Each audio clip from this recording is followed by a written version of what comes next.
नमस्कार, जय हिंद साथियों। कल से देश भर में एक भ्रामक खबर फैलाई जा रही है। कहा जा रहा है विपक्ष ने महिला आरक्षण बिल गिरा दिया। सारा गोदी मीडिया चिल्ला चिल्ला के, चीख चीख के वही बात कह रहा है जो मोदी जी कहते हैं, जो भारतीय जनता पार्टी के लोग कहते हैं। मैं तो कह रहा हूं इन चैनलों को अपना नाम बदल के बीजेपी के नाम से रख देना चाहिए।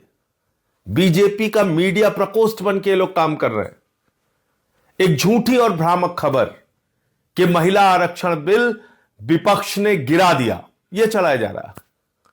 और कल से मैं देख रहा हूं पूरी की पूरी भारतीय जनता पार्टी महिला हितैषी बन गई है। वो पार्टी जिसकी मातृ संस्था आरएसएस ने 100 वर्षों में एक भी महिला प्रमुख नहीं बनाया आरएसएस का। वो पार्टी जिसकी मातृ संस्था आरएसएस में महिलाओं का प्रवेश वर्जित है, वो भारतीय जनता पार्टी और जनसंघ जिसका आज तक कोई भी अध्यक्ष महिला नहीं हुआ। वो पार्टी, वो बीजेपी जो मणिपुर पे खामोश रहती है, हाथरस पे खामोश रहती है, अंकिता भंडारी के मामले में खामोश रहती है, जो बलात्कारियों को संरक्षण देने का काम करती है, वो कल से महिला हितैषी बन गई है। और मैं देख रहा हूं कि पूरी की पूरी गोदी मीडिया उनके पक्ष में खड़ी है।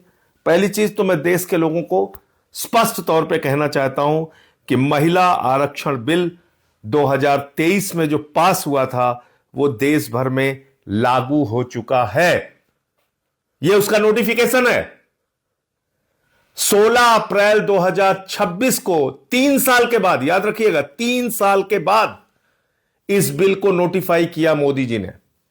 16 अप्रैल 2026 को, आज 18 है, कल 17 थी, उसके पहले 16। ये देखिए आप, तो ये कौन सा बिल नोटिफाई हुआ है?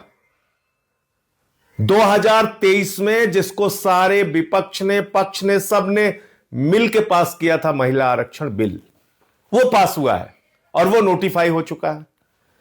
अब जो कल बिल गिरा वो क्या था?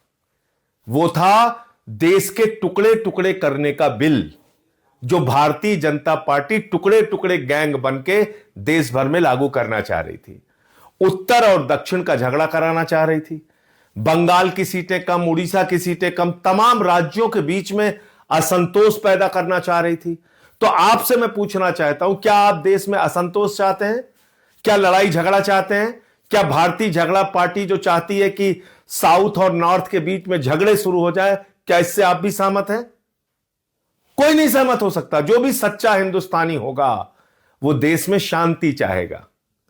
और इसलिए सारे विपक्ष ने ये डीलिमिटेशन का बिल, ये महिला आरक्षण बिल की आड़ में जो एक घिनौना खेल खेलने की कोशिश भारतीय जनता पार्टी कर रही थी, वो संशोधन गिराने का काम किया है। वो संविधान का संशोधन गिराने का काम किया है। 23 का पास हुआ महिला आरक्षण बिल आज भी लागू है, उसमें कहीं कोई परिवर्तन नहीं हुआ है। अब वो क्या था ये भी आप सुन लीजिए। महामानव ने 2023 में जो महिला आरक्षण बिल पास किया था, उसमें उन्होंने लिखा था कि पहले जनगणना होगी, जनगणना के बाद डीलिमिटेशन होगा, डीलिमिटेशन के बाद आरक्षण होगा। यह किसने लिखा था? 2023 में महामानव आदरणीय नरेंद्र मोदी जी, उन्होंने लिखा था। हमने नहीं लिखा था, गोदी मीडिया के लोगों, हमने नहीं लिखा था। यह आपके महामानव आदरणीय नरेंद्र मोदी जी ने लिखा था 2023 के बिल में। और तब हमने कहा कि भाई 543 में 33% आरक्षण दे के मामला खत्म करो ना, क्यों इतना लेट कर रहे हो कि पहले जनगणना होगी, फिर डीलिमिटेशन होगा, फिर आरक्षण होगा। और ये 29 के बाद यानी कि 34 में लागू होता मोदी जी के हिसाब से, जो 23 के बिल में है। अब वो 3 साल के बाद कह रहे हैं नहीं साहब, हम बड़े हितैषी हो गए हैं, हम तो बस इसको पास करना चाहते हैं। यह कितनी झूठी और बेबुनियाद बात है कि 3 साल तक वो 2023 का बिल इन्होंने नोटिफाई नहीं किया था, जिसके ऊपर संशोधन लेके आए। 16 अप्रैल 2026 को आनंद फानंद में उसको नोटिफाई किया इन्होंने। और अखबारों की हेडिंग आप देखिए। चलिए, गोदी मीडिया वाले गलती करते हैं, बात समझ में आती है। मैं आपको दिखाता हूं, ये अखबारों की हेडिंग पढ़ के तो मुझे इन लोगों के दिल दिमाग पे तरस आ रहा है कि क्या ये सोचते हैं, क्या कैसे काम करते हैं। महिला आरक्षण बिल लोकसभा में गिरा, हिंदुस्तान अखबार की प्रमुख हेडलाइन है। अब आप देखिए, महिला आरक्षण पर विपक्ष का अड़ंगा, दैनिक जागरण अखबार की हेडलाइन है। ये आप पढ़े लिखे संपादक होके अखबारों के, आप इस तरह की खबरें, भ्रामक और झूठी खबरें फैला रहे हैं। महिला आरक्षण बिल तो लागू हो चुका है देश भर में। आगे बढ़ते हैं। अब बात आती है डीलिमिटेशन के नाम पे ये क्या करना चाह रहे थे। ये इस बिल को आनन फानन में क्यों लेके आए? क्योंकि इनको बंगाल और तमिलनाडु का चुनाव दिख रहा था। इनको लगा हम देश भर में ये प्रचारित करेंगे कि देखिए देखिए साहब, महिलाओं के आरक्षण के खिलाफ है पूरा का पूरा विपक्ष और हमको चुनावी फायदा हो जाएगा। लेकिन मामला उल्टा हो गया।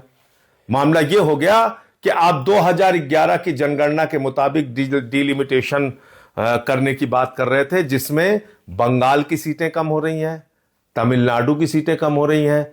तो उन लोगों ने अपने अपने राज्यों में इसको बड़ा मुद्दा बना दिया। तो लेने के देने पड़ गए, लेने के देने पड़ गए मोदी जी को। जिसने भी उनको मूर्खतापूर्ण सलाह दी वो लेने के देने पड़ गए। अब तमिलनाडु में मुद्दा बन गया कि उनका प्रतिनिधित्व आप कम कर रहे थे, बंगाल में मुद्दा बन गया कि उनका प्रतिनिधित्व आप कम कर रहे थे। तो इसका भारी नुकसान बंगाल और तमिलनाडु के चुनाव में आपको उठाना पड़ेगा। दूसरी बात, कितना घिनौना खेल खेलती है बीजेपी।